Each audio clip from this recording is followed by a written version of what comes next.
Evening and welcome to News 10 on My Fox 10. Major budget problems in Illinois threaten to force local schools to make some big cuts across the board.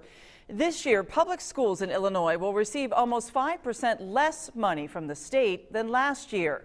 And as News 10's Matt Gregory found out, it could be even less money next year, forcing some schools to make some tough decisions. 3 o'clock, the end of the day at the Hudsonville School District, just like any other day. But these days are anything but ordinary for school districts across the state. Right now, the biggest issue that all the Illinois schools are suffering or going through is the fact that over the last few years we continue to get a decrease in the amount of revenue coming from the states. Hudsonville Superintendent Julie Kramer says this year Hudsonville only received 89% of their normal funding for their budget from the state, and next year looks to be even less. I'm looking at right now at having about a $400,000 loss, and I'm looking at trying to get to about $350,000 in cut next year. Closing the gap with possible cuts to staff, sports teams, and several education programs. It's not just cuts that Hudsonville may have to make to shrink their budget. They may have to do something they've never done before in the history of the school, and that's charge fees for things like lab activities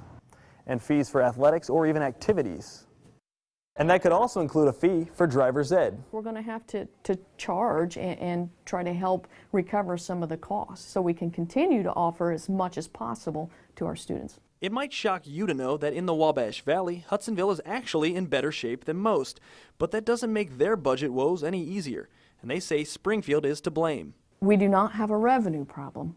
We have an expenditure problem at the state level, and they have got to get it under control, and it can't continue to be at the cost of education. Until then, they'll continue looking for ways to give these students a bright future, even with a cloudy present.